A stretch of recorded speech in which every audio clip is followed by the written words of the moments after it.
Welcome to the Marvelous Post-Blip Podcast, a podcast on all things Marvel on the Fangirl Zone. I'm Sean, Fangirl S. I'm Steve. And I'm Avenger Dave. Today we are talking about episode 5 of Falcon and the Winter Soldier, titled Truth, written by Malcolm Spellman, whom I will never trust again, and Dalen Musan, and directed by Carrie Scoglin. Yeah, I really don't like it. I really don't like that. That bald face lie. I saw his interview dropping all the hints. I'm like, come on, man. At least afterwards, that's what I was saying. Oh, I want to see her work with Thor. Stop it. Just stop. Nonsense. Really, how are you supposed to trust? Doesn't want to. How are you supposed to trust anything they say? Remember, I think it was the Russo brothers says the last Avengers episode is not called, what was it called? End Times or the End or whatever it was. Yeah, it was. End Zone.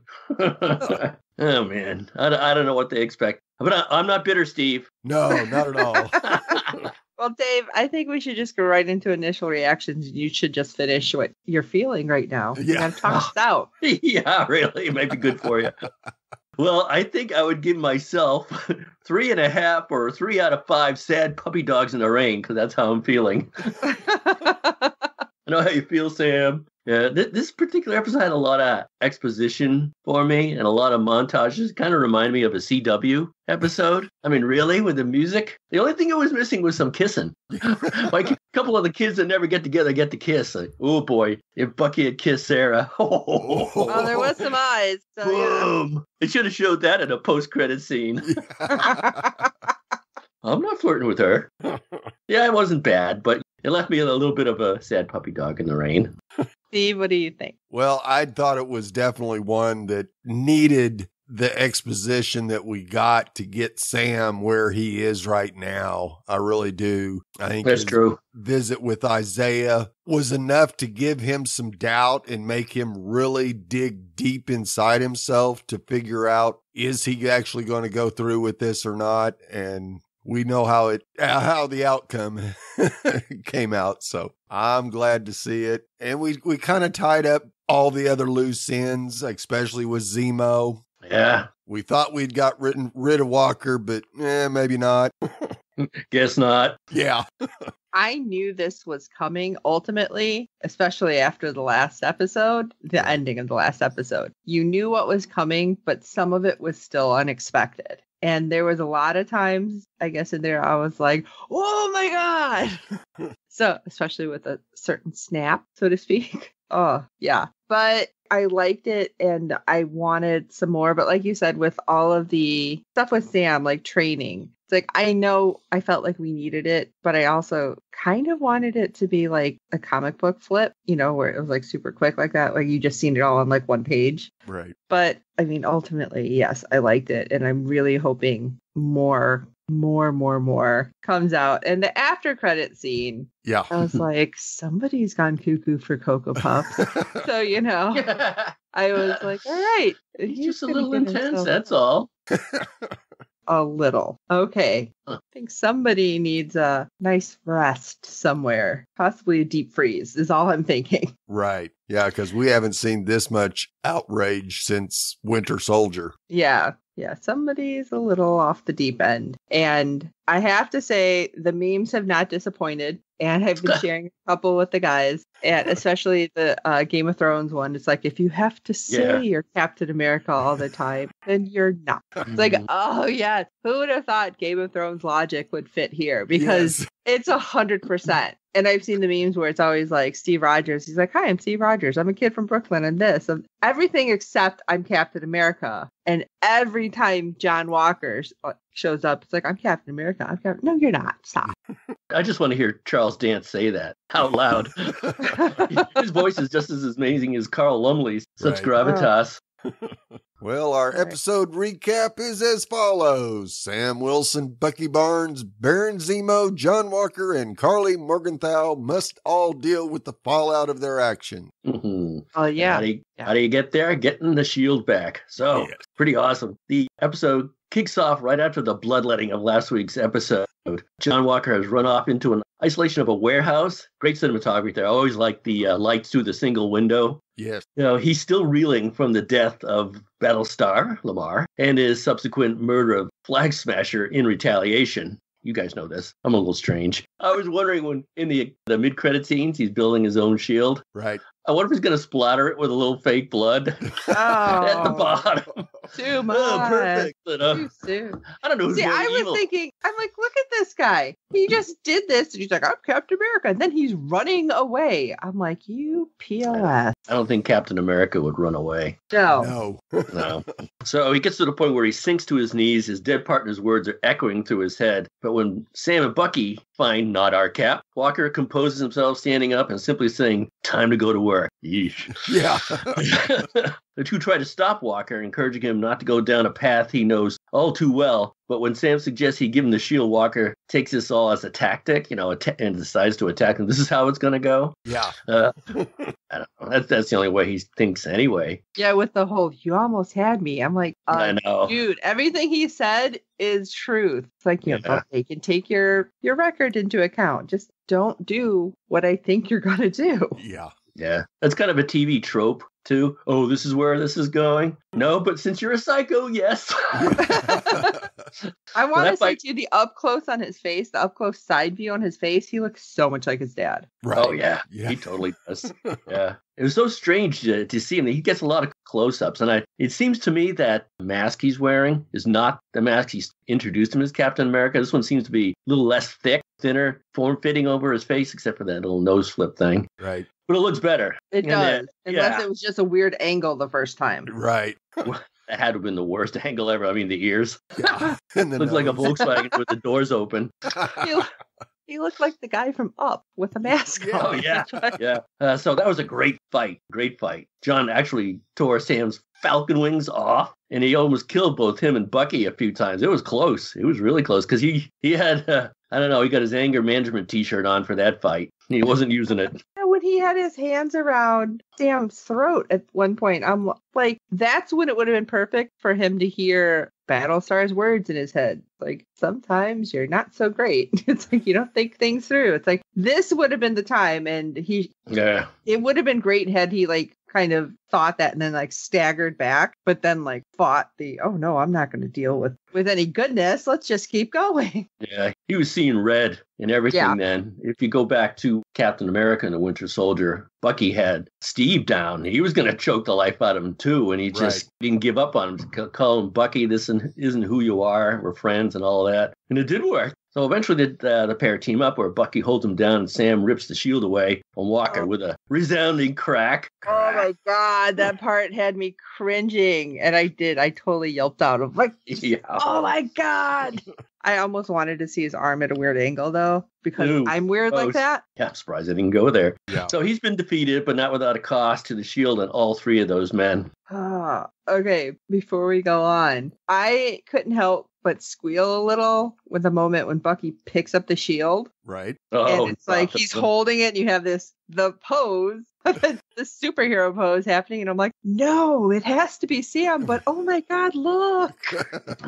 And I swear to God, he just looks over at me. He's like, really? I'm like, shut up. He drops it with a clank too. I'm like, don't drop the shield with a clank. Just put it next to him. Right. Clank. But that look of disgust on Bucky's face when he drops it and looks at Sam like, do you see? This is why I said you can't give it up. I love that moment. And the aftermath of that, I was like, holy cow. We get interesting information that Harley, of course, has gone even deeper into hiding. Because we really thought she was going to be just out there and front and center after we see Walker kill her friend. No. And if she killed Lamar, and I feel like she had some regret there because she never meant to go after him. She really did want to just go after Walker. And at least it would have been more of a fair fight. But she killed those security agents earlier. Right. Knowingly. That was premeditated. Now she can't even catch herself. She just acts out. Right. This was where you actually got to see a little of her rage as well, because she thought she had Walker dead to sights, and all of a sudden Lamar's there, and she just wham kicks him into the. Didn't matter. Yeah, that was messed up. I still feel like there's just that tiny bit of regret. But as everything progresses, it's like, oh, maybe not. Maybe I was really wrong.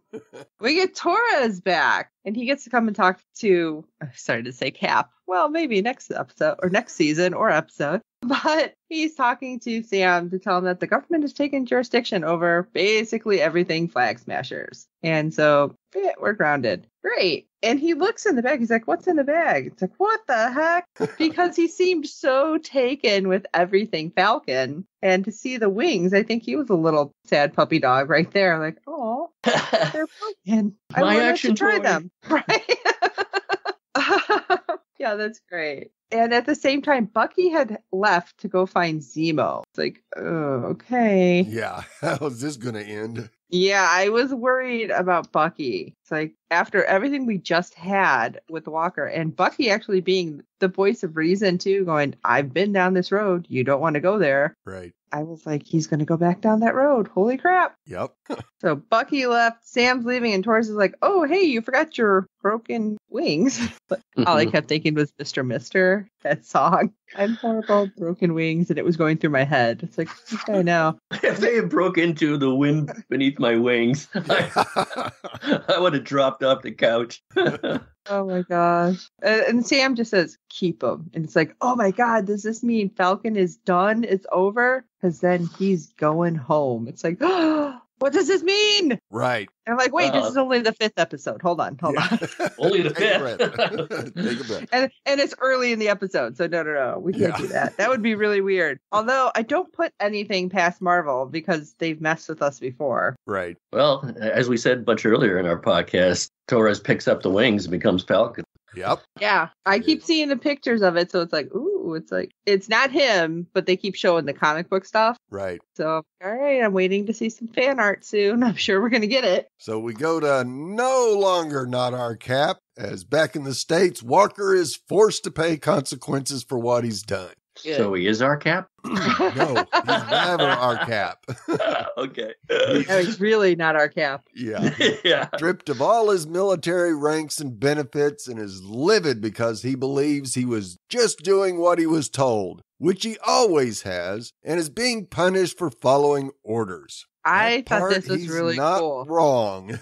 Right. I thought it was Well- really cool, though, during hearing. And he's like, can I talk? They're like, we already know what happened. He's like, can I talk? And you just see his wife looking so distraught. And it's like, she's looking at him like, hold on a second. This isn't him. Right. She knows He he's just in a lot of keeps pain, going. too, so it's got to hurt her. Yeah. And stripping him of his benefits? Come on, that's a little Yeah. tone deaf. Take the title away and give him I would even give him, I don't know, about 3 medals of honor, and you're going to strip him of everything, please. That's Oh. ridiculous. His pension, benefits, no. Well, But they he aren't did going to court kill martial somebody. him. Come on. Okay. I know. I said, how the world is going to look at you like idiots, no matter what you do, but come on. I felt like that was a way to do it, like, for the public. Oh, that's what they were trying, no doubt. But Yeah, but it's like, oh, don't worry. We'll still pay ya. Wink, wink, nudge, nudge. right. Yeah, really. Huh. So eventually he gives up and walks out on the hearing. Distraught and confused, Walker and his wife Olivia encounter someone new. What a reveal this was. You have to say it with an accent.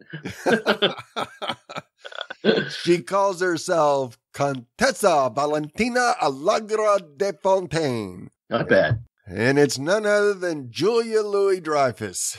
You go, okay, that was unexpected. Yeah, a little purple stripe through her hair, too. Not Yes. exactly. Yeah. I would call that jaw-dropping. Would you call that jaw-dropping? No, not No. at all. No, not at all. I want to Albert. know how many people paused and started looking her up because Ugh. I Oh, was. yeah. Like, who is this? Oh, you mean the Contessa? Her Yeah. Yes. character, yeah. Yeah. Well, of course, the fanboys are going, Thunderbolts! Thunderbolts! DeFontaine tells the Walkers she somehow knows John took the serum and that he lost the shield to Sam. Well, she's really connected. I Yeah. wonder if she's Yeah, well, guess working who? for Sharon Yeah, or if Sharon's working for her. right. And Well, lets depends them if you go into know, her background. right, and lets them know that technically the tool doesn't belong to the government anyway, like we always thought all along. Knows a lot more than she should and basically tells them, you're valuable. I can use you and I'll be in touch, but answer the phone. Yeah, that was interesting. And I love the card. He's like, Yeah, it's blank. It's black on one side and white on the other. This is the world you're going to be living in, black and white, no gray area. Right. Except the shield is in a gray area. So it's like, huh. I thought it was interesting just going through all the stuff to find out who she was. Right. And yeah, the whole Thunderbolts thing. It's like, wait, if Thunderbolts is being set up, even though it has not been greenlit, and at some point Hawkeye is going after, it's like, wait, we are getting a Hawkeye show. Yes. So it's like, How about a Young Avengers? Yeah. That would be awesome. All of it's going to come together, maybe. But I thought it was interesting trying to go over all of it. I'm like, wait a second. She was with Nick Fury. She was Madam Hydra. She was this. She was that. I'm like, holy crap. Yeah. And then ultimately that she was supposed to be introduced originally in Black Widow. Yeah. So I wonder if we're still going to see her in the Black Widow movie. And it's like they're just going to try to pepper her in here and there before whatever they have set up for her. It'd be great if Black Widow or her sister appear in the background and go, spoiler alert. Yeah. And walk off. Yeah, that would be hilarious. I guess we have to wait about a month. I don't know why these people don't think like me, Steve. I don't get it. I know. Where's her comic touch? So we catch up with Carly, who finds that the GDC outpost where her beloved Doña Madani died has been cleared out because they were harboring fugitives, aka the Flag Smashers. She's had it. They clear the place out and they just leave everything behind. Right. At least they should have one of those temporary dumpster things like people you see in people's yards full of this stuff. See, Steve, I don't know why they don't think like me. You got to get Dave in on the writer's room, apparently. I know. Right? They'd make me sit outside the room. Yeah.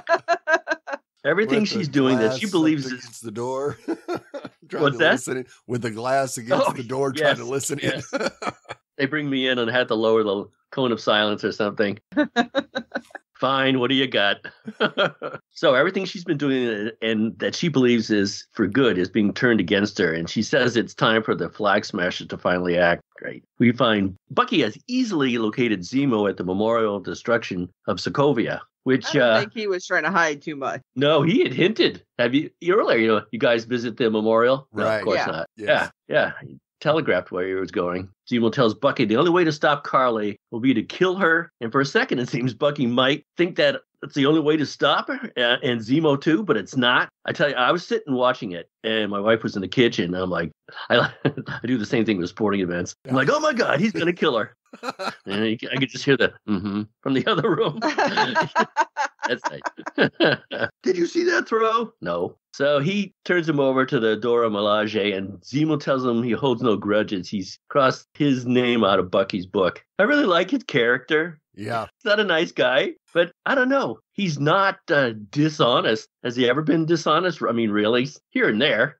Right. But mostly he tells you exactly what he's going to think and do, including if he's going to shoot somebody. Which I thought was kind of weird, actually. It's like there was moments they were playing. I'm like, okay, he's totally going to betray them. Right. And then all of a sudden, like, he shows up with a car. It's like, come on, guys, jump in. I know.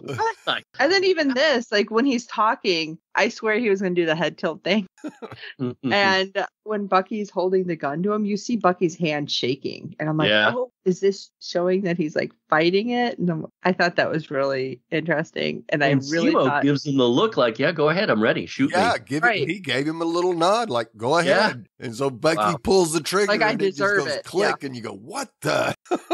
And then he has the bullets in his other hand, and he just drops them, and you go, wow. Which we saw in the trailer. Yeah, that was an awesome moment for him, because, yeah, you would think that if there was any Winter Soldier left inside of Bucky, it would have came out right then and there. Yeah.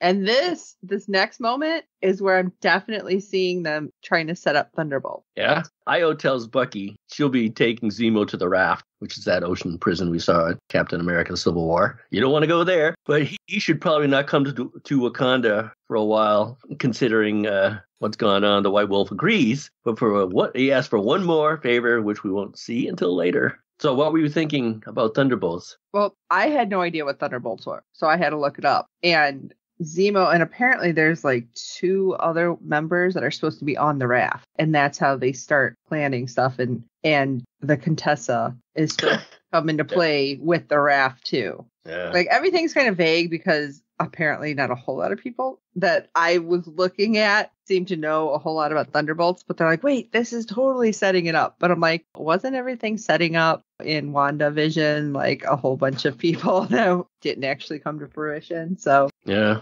Well, you got your own tinfoil hat theory there that a post-credit scene for the last episode will be Zemo on the island seeing his new roomies. Yep. Yeah, I totally see that. And then the Contessa will walk in. With really bad shoes, apparently. Yeah. I can't help it. I love it. These boots were not made for walking. It's like, at least somebody has finally pointed out, and I know this is weird, but okay, I suck walking in heels. It's like I'm a gym kind of kid. But like when you're walking and you're making that much noise, it's like, this is not normal. There's women everywhere that walk and they're like, I swear to God, they don't make any noise in heels. I'm like totally impressed. And then you hear womp, womp, womp, womp, womp, womp, as she's walking. And then it's like, at least she made a comment about it. I couldn't help it. I thought that was great.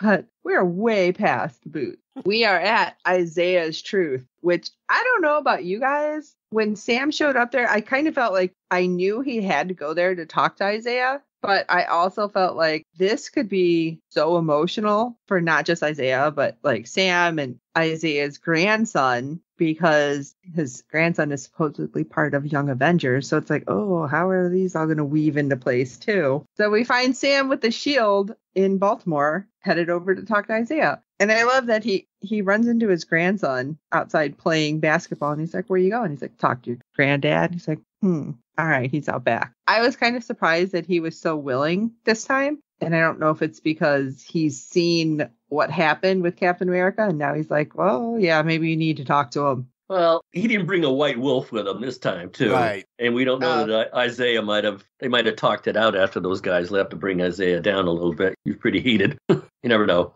But the story Isaiah tells him about all the other soldiers that were injected with the serum, I'm assuming this is the storyline that happened with that book that we talked about, and I forget the name of it now. Yeah, Truth, Red, White, and Black. Okay. Mm-hmm. I wonder if that's still available. Probably crazy expensive now. Sure. And how they weren't told. And again, this is so very Tuskegee and like everything that they did to the people previously. And how he goes on to say how when they were on a mission, they were captured. And Isaiah had heard the higher up say, instead of saving these men, we're just going to blow the POW camp to, quote, cover up the evidence. Yikes. What? Excuse me? We are not evidence. We are people. So he broke out and he went and took care of it himself and got them all out. And it sounds so similar to what Steve Rogers did in First Avenger, except the aftermath, totally different. Yeah. Now, Steve got home from saving his fellow soldiers and was applauded and had a team then form and kept going. But when Isaiah got home, he was imprisoned, tortured, and erased from history. And I'm watching this and I'm like, this is so painful to watch.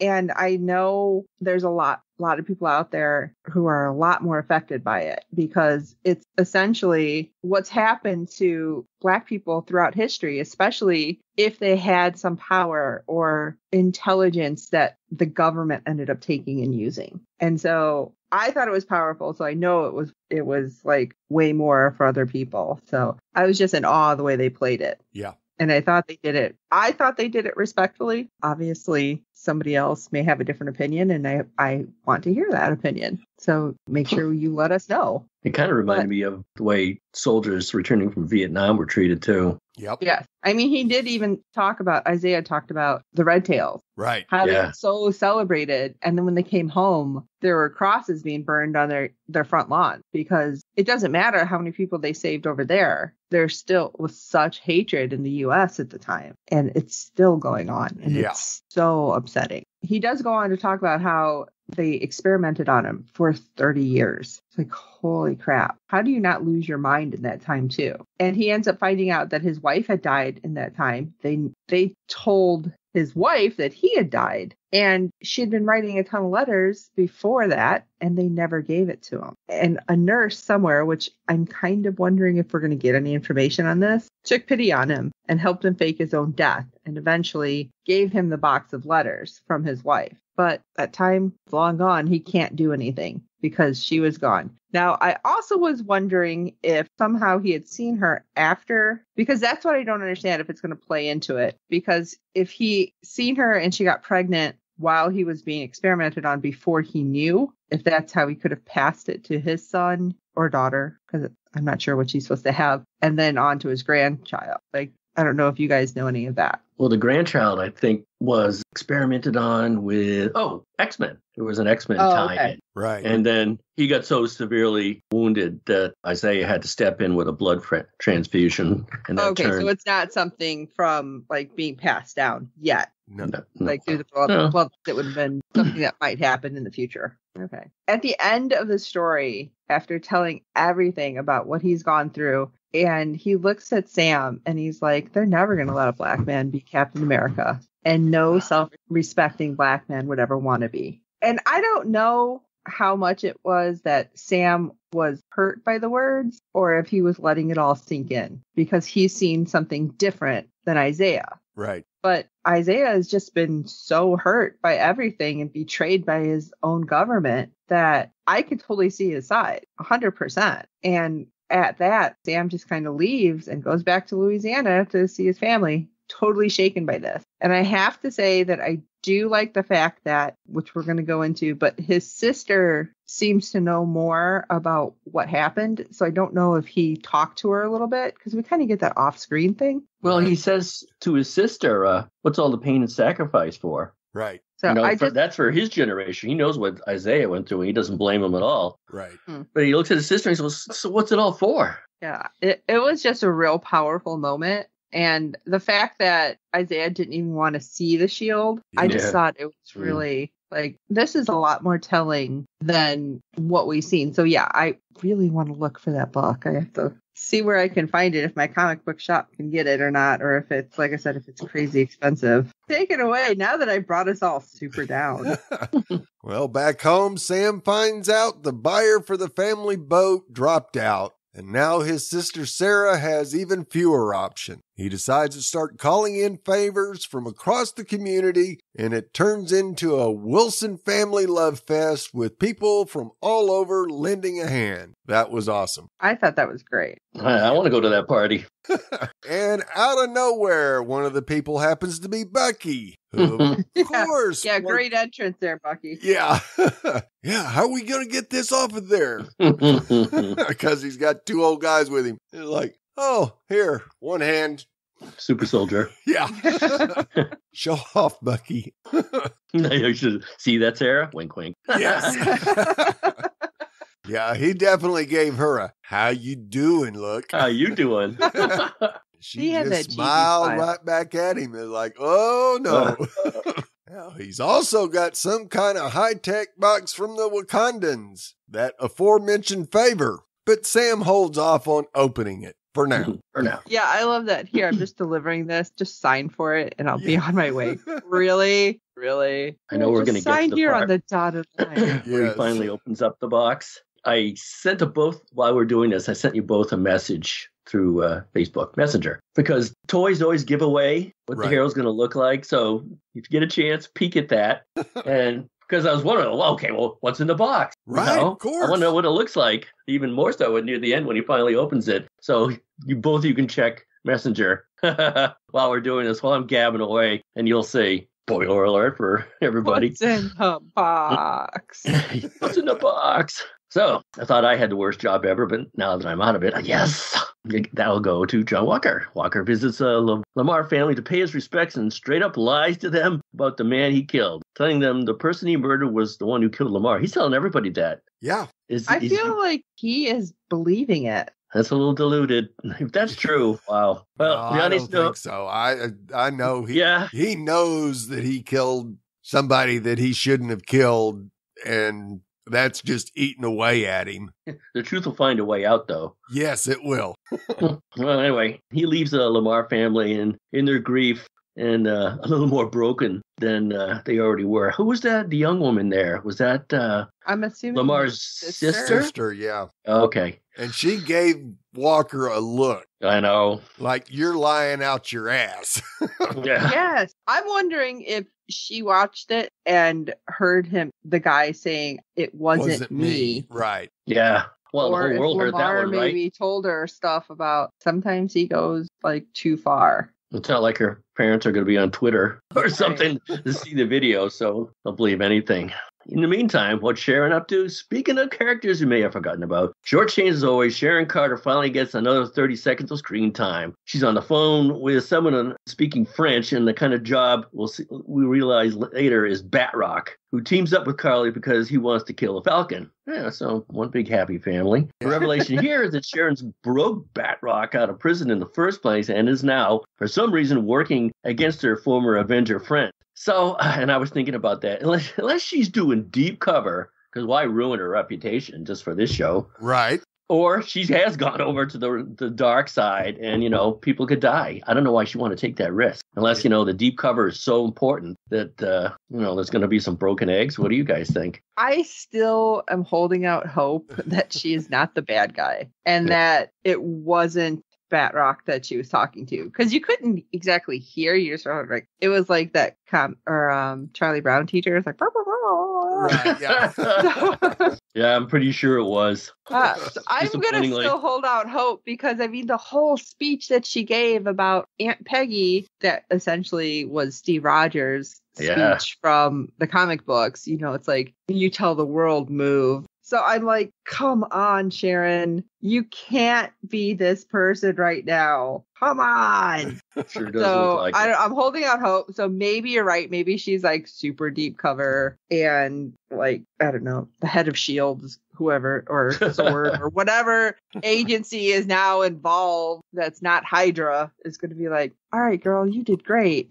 Something. Please don't let her be power She could be like Zemo, Right. Zemo dropped hints all along too, and so is she, really. I just don't want it to be true. So Yeah.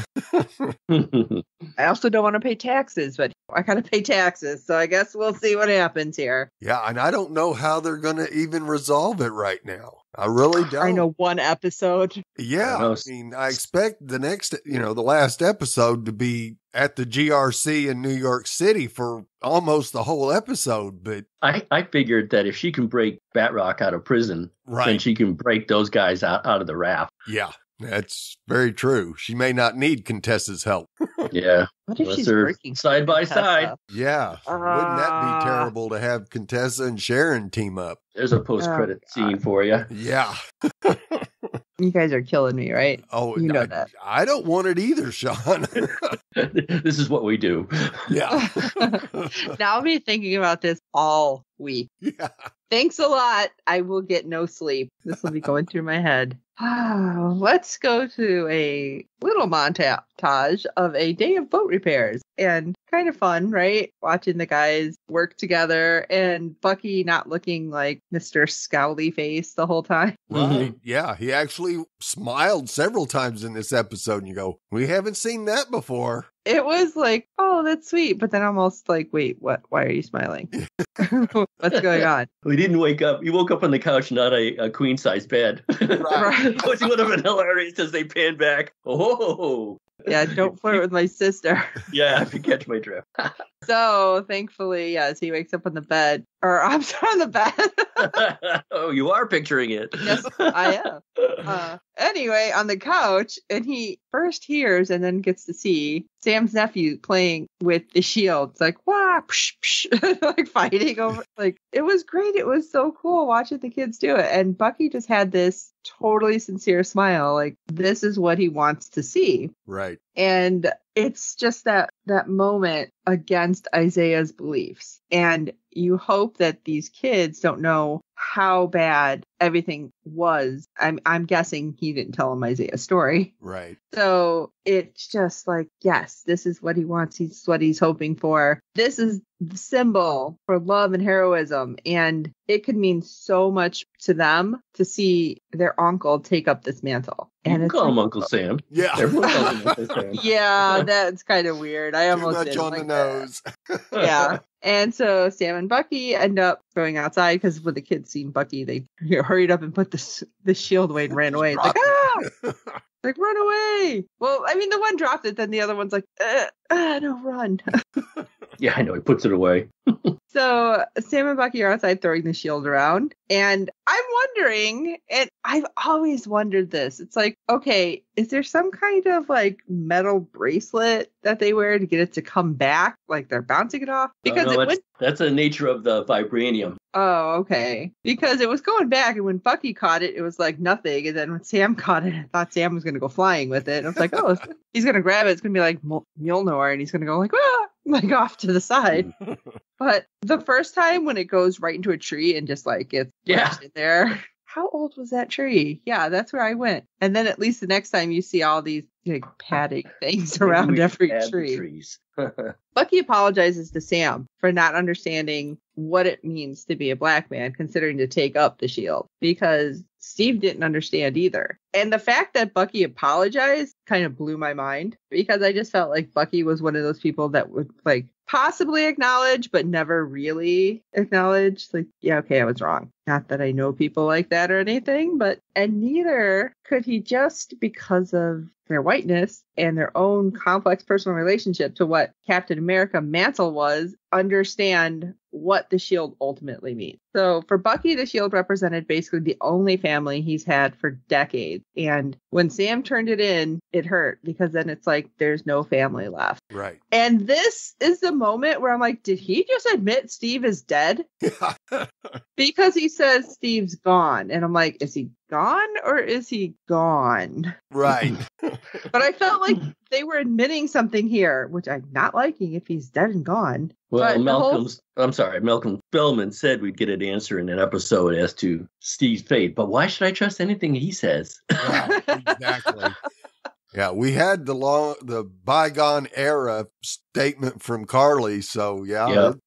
And you also had Bucky say, when Steve told me what he was planning, which I think that was a theory all along, that Steve told Bucky, and that's why when he came back, he told Sam, go ahead, which still kills me every time I cry. But anyway, this whole scene between Sam and Bucky is just so excellent and frank, and it's important because we do see Bucky's growth. And Sam, who I thought was great in this, says, do you want some tough love? And tells him, because he understands, maybe not to the extent, but he understands what Bucky has gone through in regards to PTSD. But it's like, listen, you need to be more than just what you are now. It needs to be more than just penance. Making the lives of the people on your list better, rather than just avenging what you think needs to be done when you were the Winter Soldier. And all I kept thinking was that man whose son he killed, that he befriended. Sure. And I'm like, if we're going to see that next episode, I definitely know I need some tissue. Yeah. There is no doubt about that. Well, Sam's not done with frank conversations yet, however, as he and Sarah have a heart-to-heart on the Wilson family fishing boat. Neither she nor Sam want to sell the boat now, but it's beyond just family history on Sam's mind. He tells his sister that though he understands Isaiah's sentiments, he doesn't necessarily agree with them. Sam has decided to be his version of Captain America. And we get a great montage of Sam training with the shield and more preparing for whatever is to come. And yeah, that was some... That's how I would look trying to catch that thing. Oh, yeah. I was say, wait, you flip around like that? Dang, okay, Dave. Yeah. Yeah, I could do that, not on purpose, but... Yeah. You know, like it made me think... downstairs. Yes. You know what? While he's doing all that flipping and rolling and the air somersaults, does that mean he's not going to have the wings? Because if he didn't, he wouldn't need to do that to dodge bullets. He'd have the shield, you know, and in the meantime, when he doesn't have the shield and they're shooting at him, he'd need to flip, but not if he had the wing. Yeah. But, so at this point, he didn't know he had the wing. I said at this point, he doesn't have any wing. Yeah, he left them with Torres. So right. Yeah, I know. But in the comics, he does. Right, exactly. So, yeah, he's preparing like he's only going to have the shield and nothing else. Yeah, yeah. So is that I guess it's not in continuity with what we see with the comics, but not that they haven't done that before. But right, yeah. We'll see. We'll just have another question. So Sam's worked through his fears and doubts and decided to be the man Steve Rogers and Bucky Barnes thought he could be. Yay! Feel good. High fives. So as the episode draws to a close, we find out where Sam might be needed first. Turns out that Carly is in New York City, where she's greeted by the aforementioned Batroc, with some new weapons and a new purpose, stopping an impending GRC vote, which would displace more refugees. There's some arrogance in that meeting. Oh my God. I'm like, they're going to show it and it's going to be some guy that we've seen before that was just a jerk, right? But no, it was a whole new jerk. But I'm like, God, this guy. Plenty of jerks out there. Like, you need to get punched in the face. At least there were some other voices of reason. They're like, we can't just do that. It's like, there's concept other of things. History. Come on. But still, I mean, that guy, that's all I kept saying. I was like, I think I was growling. They're basically growling. So even though it seems a little time has passed, the Flag Smashers, once a small group, are now much larger as every single person in the park answers Carly's tandem phone alert whistle calling sign. Yeah. I don't think her phone sounded quite like that, though. No. What's that? Oh, yeah. Red Sox game alert. Thank you. Phone muted, and I still get a Red Sox game alert. I know. So, see, what was the population of the world? There's 4 billion people out there. That's plenty of recruits. Right. Yeah. So Tim, what Sam, they were doing was just, I don't mean Carly, I mean the GRC people. It's like, no, we're going to send people back. It's like, they're already settled here and just like get past it at this point, right? Get them out of the camp and let them go back to their lives and do what they were doing. Can't put 4 billion people in camps, though. Right. That's why I'm like, get them out of their camps and let them go back to where they were, what they were doing. Don't be like, we have to send them back. It's like, you know what? I bet you were one of them that was freaking blipped out. And maybe you should have stayed gone. Did you guys go online to see if you'd been blipped out or not? No. There was a website. Oh, yeah, there was a website available where you could, they just ask you for this information. And then you wait a few seconds to see if you were blipped or not. And I survived. I'm like, oh. Wow.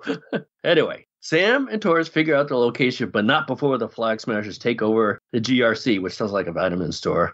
Leaving on a bit of a cliffhanger, the episode ends with Sam finally opening up that Wakanda package, revealing something left unseen. And as I hinted earlier, if you want to see what it looks like, just go on the internet and Google it. And I sent you guys a message on Messenger to see what it looks like. It's pretty awesome. Yes, it is. And I just found I was spared by Thanos, by the way.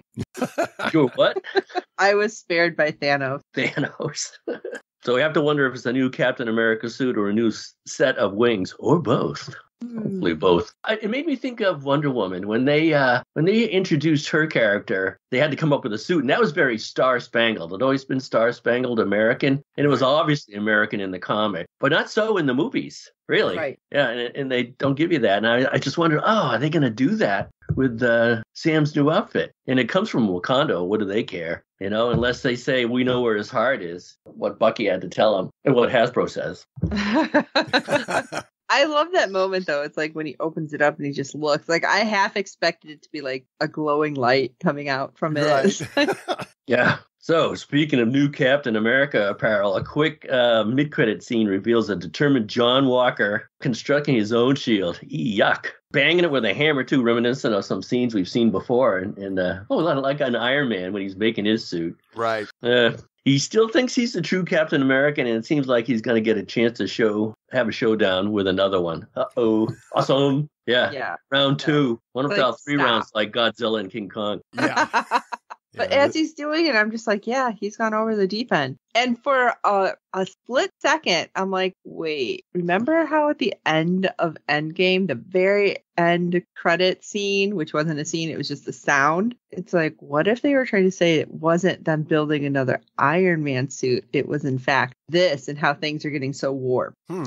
He's not going to be able to get that thing to bounce off of trees and stuff, though. It's not vibranium. No. There's no doubt about that. So I hope there's a scene where Sam gets the seal to bounce back to him, and Walker's left with his like 25 feet away, and he's like, haha. Or it's all bent up and like, yeah, call that a shield. This is a shield. Cap. And Sam won't have to say, "I'm Captain America." Right. Oh yeah. Oh. You know what? Yeah. Oh God. And he was putting his was it the Medal of Honor? He was like putting on there. It's like, yeah, we know, dude. Calm down. Well, I wonder if he'll go completely over the edge, or just flip out totally, or just get a grip at the final, moments. Somehow, I don't know. It'll be interesting to see. That's me tapping my fingers, by the way. Right. When I think. Yeah, that's a really good question because it's hard to believe that he's completely an evil person. I mean, he was a soldier and we know what that can do to you. And sometimes you have to do things that deep down in your heart you would never have done on your own. Yeah, they made him. Yeah, exactly. I don't know. I mean, I don't think he's evil, but I think that taking the serum and with everything he's gone through has pushed him definitely closer towards Red Skull mindset than Captain America mindset. Yeah. It'll be interesting to see how far Carly will go then in the last episode. Right. I mean, she's already killed, so. I think she's going to pull back. Think so? Yeah. Like, I don't know. Ultimately, she's going to see something happen to one of her friends. I'm not so sure about that. No. They may deposit her on the raft and then make a withdrawal with a few other people. Yeah. So, yeah, this finale should be a doozy. We would love to hear your thoughts on each and every episode this season. Go to www.fangirlzone.com and click on the contact link where you will find several ways to contact us via email or through social media. Please review and rate us on iTunes and any other platform you use for our podcast with good ratings and reviews. It helps other fans of the show find us because there are plenty of other Marvel podcasts out there. Tell your friends, and I hope you're enjoying our podcast. And don't forget to check out the other great Fangirl Zone podcasts. And like Steve said, you can find us at fangirlzone.com. We're on Facebook at FG Zone, Twitter, FGZ Podcast, Instagram, The Fangirl Zone Podcast, YouTube, The Fangirl Zone, on occasion, Tumblr, The Fangirl Zone Podcast. And I'm so happy that we're here and sad because we only have one more episode. So please let us know how you feel. Don't forget to email us, contact us at fangirlzone.com. So for this episode of the Marvelous Post-Blip Podcast, I'm Steve, because if you do, I'll have Carlos cut you up, feed you to the fish. I'm Sean Fangirl S. I wonder if I can whistle like that. Ooh. And this is Avenger Day. 30 seconds of Sharon Carter is not enough. But I don't have the power to broker her any more screen time.